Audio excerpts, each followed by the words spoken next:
Good morning student. इस video lecture में हम आपको केस नंबर 3 पे बेस्ड क्वेश्चन सॉल्व करके दिखाएंगे। ठीक है, now see the question. Solve del 2z upon del x square minus 4 times del 2z upon del y square is equal to 4x upon y square minus y upon x square. ठीक है, सबसे पहले हम partial differential equation को operator form में put करेंगे। तो ये x के रिस्पेक्ट में जो पार्शियल डिफरेंशिएशन है वो हो जाता है डी स्क्वायर। ठीक है, ये माइनस 4 टाइम्स y के रिस्पेक्ट में पार्शियल डिफरेंशिएशन को हम लोग डिनोट करते हैं डी डैश से, तो जाएगा 2 टाइम्स है y के रिस्पेक्ट में, तो डी डैश का square of z right hand side as it is. आपको ये पता है ये हम लोग कैसे लिखते हैं। ठीक है, उसके बाद सी एफ फाइंड आउट करने के लिए ऑक्सिलरी इक्वेशन, तो ये बन गई एम स्क्वायर माइनस 4। आपको पता है डी की जगह एम, डी डैश की जगह पे 1 पुट करना होता है, इज इक्वल टू 0। अब कैलसी से रूट फाइंड आउट करिए, आपको मिल जाएगा आंसर इसका। तो हमारे पास अभी डायरेक्टली आंसर है m is equal to 2 and minus 2। Quadratic equation है तो उसको सॉल्व करेंगे तो 2 रूट मिले हैं हमारे 2 एंड माइनस 2। अब इस पे बेस्ड हमारा सी एफ बनेगा, 2 से बनेगा arbitrary function f1 of y plus 2x और माइनस 2 से बनेगा f2 of y minus 2x। ठीक है, ये हो गया सी एफ। अब देखिए particular integral 1 upon D square, operator है D square minus 4 D dash, right hand side हमने कॉपी करे। अब हम डिस्ट्रीब्यूट करेंगे इसको, तो यहाँ पे से ये जो 4 है ये देख सकते हैं आप, operator into first term, operator into second term. आप ये स्टेप स्किप करके डायरेक्टली ये भी लिख सकते हैं, यहाँ पे 4 हमने बाहर कर दिए हैं। ठीक है, क्योंकि 4 कांस्टेंट है। ठीक, केस नंबर 3 में अप्लाई करने के लिए हमें यहाँ पे हमने कल भी आपको बताए थे कि यहाँ हमें x की पावर जो ये है x है, तो इसका मतलब है हम d अपॉन डी डैश की असेंडिंग पावर में सीरीज बनाएंगे। यहाँ y, इसका मतलब है हम d डैश अपॉन डी की असेंडिंग पावर की सीरीज बनाएंगे। ठीक है, तो यहाँ d अपॉन डी डैश की असेंडिंग पावर की सीरीज बनाने के लिए हमें ये डी डैश जो माइनस 4 डी डैश आपको दिख रहा है, माइनस 4 डी डैश का होल स्क्वायर, ये हम लोग कॉमन लेंगे। तो इससे यहाँ बचेगा 1 और यहाँ पे कुछ इसके पास 4 डी डैश का होल स्क्वायर नहीं है तो उसको डिवाइड कर देंगे। ये सब कुछ हमने आपको शॉर्ट में एक्सप्लेन कर चुके हैं ऑफ ये। ठीक है, अब यहाँ पे हमें y दिख रहा है, y को डिफ्रेंशिएट करना है तो डी डैश अपॉन डी चाहिए, तो डी डैश अपॉन डी चाहिए, इसलिए यहाँ पे हम डी स्क्वायर कॉमन लेंगे। ठीक है, यहाँ पे हमें डी डैश अपॉन डी चाहिए, इसलिए हम यहाँ पे डी की जो हाईएस्ट पावर है इसको कॉमन लिए है। ये सिचुएशन में हमें डी अपॉन डी डैश चाहिए, एक्स है, एक्स को डिफ्रेंशिएट करना है तो डी अपॉन डी डैश चाहिए, तो ये डी डैश अपॉन में डी डैश चाहिए, तो इसलिए हमने माइनस 4 डी डैश का होल स्क्वायर कॉमन लिए यहाँ पे, और यहाँ पे हम डी स्क्वायर को कॉमन लेंगे तो यहाँ 1 बचेगा, इसके पास डी स्क्वायर नहीं है तो उसको हमने डिवाइड कर दिया है। अगली स्टेप में हम इसको इस फैक्टर को न्यूमरेटर में ट्रांसफर करेंगे, remaining step will be as it is. ये इसको भी देख सकते हैं आप, ये ऊपर करेंगे। एक कैलकुलेशन ये है कि ये दोनों कैंसिल हो रहे हैं और ये हमारा बच रहा है, इसको हमने ऊपर ट्रांसफर करने के साथ साथ प्लस माइनस को माइनस कर दिए है। ठीक है, और ये टू द पावर -1 बन गया है। यहाँ पे भी ये फैक्टर ऊपर आ गया, आप देख सकते हैं आसानी से। ठीक है, अब उसके बाद हम इसकी 1 माइनस एक्स इनवर्स का एक्सपांशन लिखेंगे। हमने इसके पहले भी बताया है, ये x की पावर 1 है तो सिर्फ 1 प्लस एक्स, ये पावर 1 है इसलिए 1 माइनस एक्स इनवर्स का एक्सपांशन सिर्फ 1 plus x to the power 1 तक जाएगा। ठीक है, तो ये हो गया 1 plus x and so on लिख देंगे हम। आप देख सकते हैं 1 प्लस एक्स और ये हो गया हमारा सो ऑन, बस इसके आगे ज़रूरत नहीं है। ठीक है, अब ये है टू द पावर -1, तो यहाँ पे भी ये 1 माइनस एक्स है, यहाँ पे भी y की पावर 1 है, पावर 1 है इसलिए 1 माइनस एक्स इनवर्स का एक्सपांशन 1 प्लस एक्स तक ही जाएगा, तो ये हो गया 1 plus x and so on. अब सब अच्छे से इसको देख सकते हैं। ठीक है, चलिए आगे देखते हैं। हम इसको ऑपरेट करेंगे तो 1 को इससे मल्टीप्लाई करेंगे तो ये देख रही है आप, ये कॉपी करें, 1 को इससे मल्टीप्लाई करें तो 1 सेम आता है।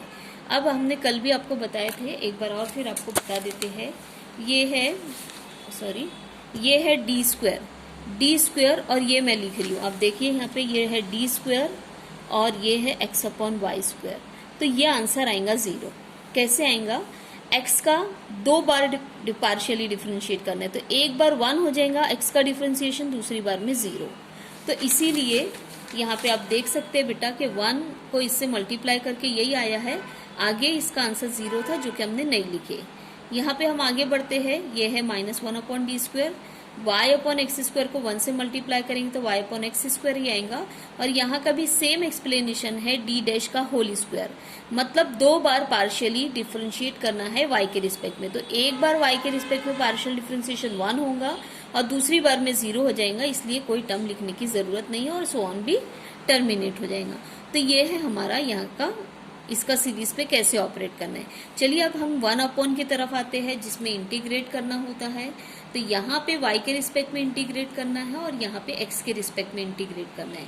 तो चलिए देखते हैं 1/y² का इंटीग्रेशन क्या होगा। यहाँ पे एक एक करके इंटीग्रेट किया गया है।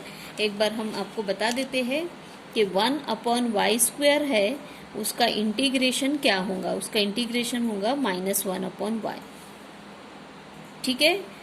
और ये अगर से ये y के रिस्पेक्ट में और 1/x² है तो इसका इंटीग्रेशन होगा -1/x, ठीक है। ये अगर से आप लोग इंटीग्रेशन करके ऐसे लिख के रख लो,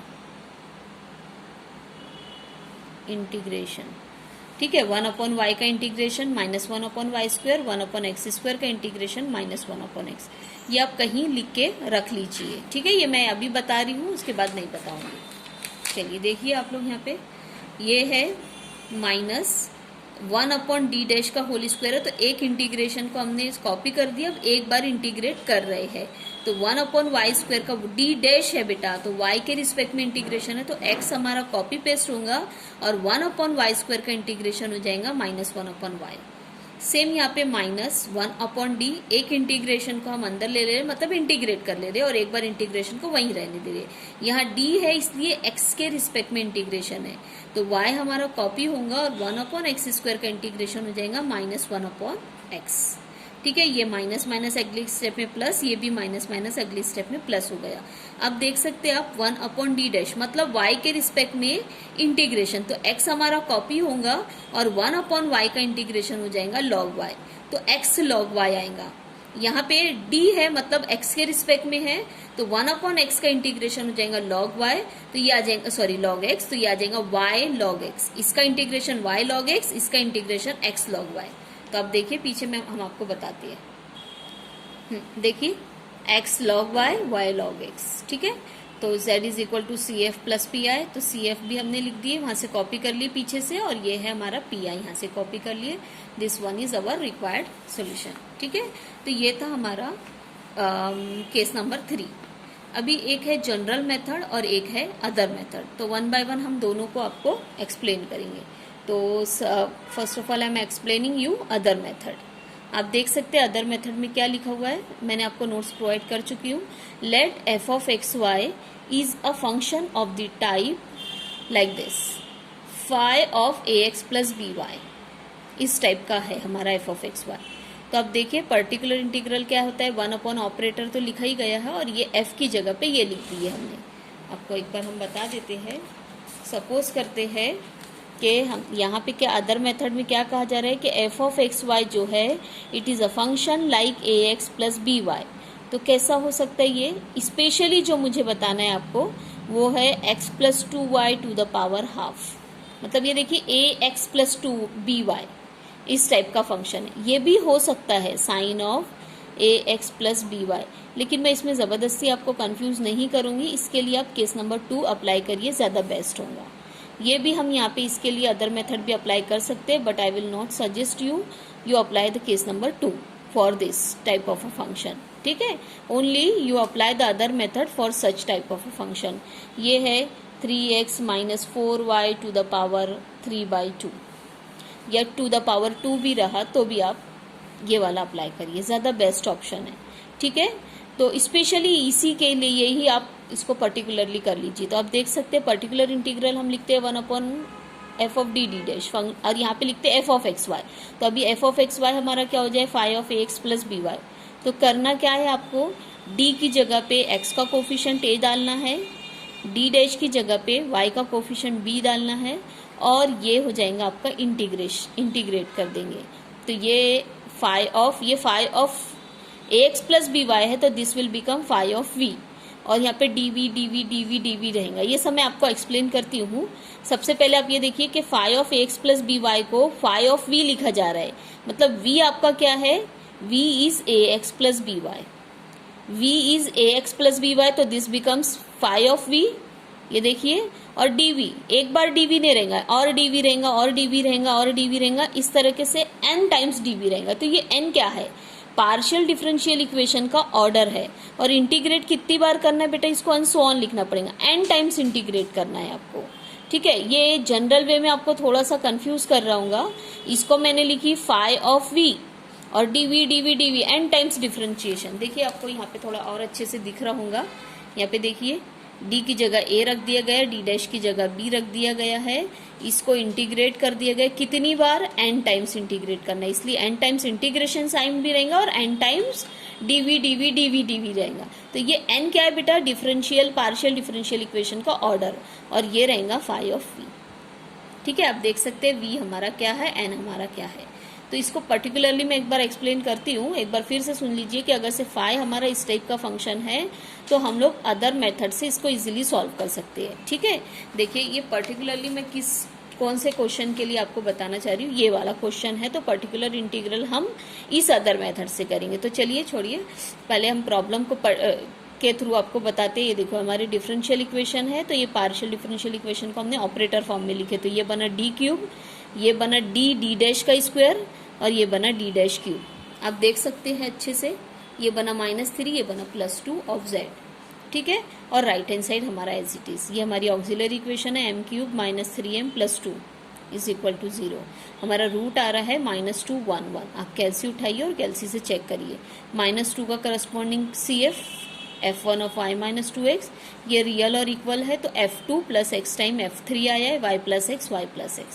तो this is all about complementary function. मैं कॉम्प्लीमेंट्री फंक्शन पे ज़्यादा टाइम नहीं लगाऊंगी, पर्टिकुलर इंटीग्रल एक्सप्लेन करेंगे। तो पर्टिकुलर इंटीग्रल देखिए, ऑपरेटर लिखा गया है और राइट हैंड साइड करना क्या था हमको, इस f ऑफ d में d की जगह पे x का कोफिशिएंट, d डैश की जगह पे y का कोफिशिएंट। तो x का कोफिशिएंट देखिए 1 है, आप लोग ध्यान से देखिए, x का कोफिशिएंट है 1, तो d की जगह पे 1 आएगा, y का कोफिशिएंट है 2, तो d डैश की जगह पे आएगा 2, ठीक है। तो ये देखिए 1³ मतलब 1, -3 1 आएगा यहाँ पे, और यहाँ पे 2 स्क्वायर आएगा, देखिए 2 स्क्वायर, तो -3 है, 1 है, और 2 का स्क्वायर मतलब 4 है, ठीक है। फिर यहाँ पे देखिए +2 d डैश क्यूब, इसका क्यूब 2 2 2 मतलब ये हो गया 8। आप देख सकते हैं 1 - 12 और ये होता है 16। तो ये देखिए दोनों 4 बनते हैं, 4 + 1 = 5। तो ये हमने डायरेक्टली आंसर लिख के रखे हैं 1/5। अब आप देखिए इसको हमको इंटीग्रेट करना है, कितनी बार इंटीग्रेट करना है, जितना पार्शियल डिफरेंशियल इक्वेशन का ऑर्डर है, तो 3 बार इंटीग्रेट करेंगे, 1 2 3। तो इसलिए 3 बार dv लिखा गया है। और ये क्या बन जाएगा बेटा, ये एज इट इज नहीं रहेगा, ये बनेगा v²। ध्यान से देखिए, इंटीग्रेशन साइन डालना है, dv डालना है, और ax + by को v लिखना है, तो ये बन गया v²। अब आप v² को एक एक करके इंटीग्रेट करते जाइए, एक एक बार इंटीग्रेट करते जाइए, और आखिरी में v की जगह पे ये सब्स्टिट्यूट कर देना, तो that will be our particular integral. तो देखिए एक बार 2 बार इंटीग्रेशन यही है, अब एक बार इंटीग्रेशन करते हैं, v² का इंटीग्रेशन v³/2/3/2, एक एक करके इंटीग्रेट करते जाएंगे। फिर एक इंटीग्रेशन को छोड़ दे रहे, फिर से एक बार इंटीग्रेट कर रहे हैं, तो v⁴/2 का इंटीग्रेशन v⁵/2/5/2 आता है, और ये 3/2 एज इट इज। अब एक बार और इंटीग्रेशन बचा है, चलिए उसको इंटीग्रेट करते हैं, तो ये बन जाएगा v⁴7/2/7/2, और ये दोनों एज इट इज। अब आप ये पूरा कैलकुलेशन पार्ट है, आप खुद कर लीजिए। 2 2 2 8 होता है, ये 5 5 3 एंड 7, ये आप कैलसी में डालिए, 525 आपको आंसर देगा। अब आखिरी में v की जगह पे x + 2y सब्स्टिट्यूट कर दीजिए, तो ये आपका हो गया पर्टिकुलर इंटीग्रल।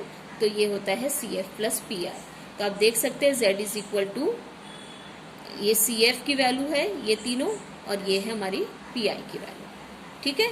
तो यहाँ पे हम इस वीडियो लेक्चर को स्टॉप करते हैं, ठीक है। इंशाल्लाह अगले इसमें आपको जनरल मेथड था हमारा, हाँ जनरल मेथड एक्सप्लेन करेंगे, ठीक है। So I will inshallah in the next lecture I will explain you the general method. So I am stopping here. Bye bye. Allah Hafiz.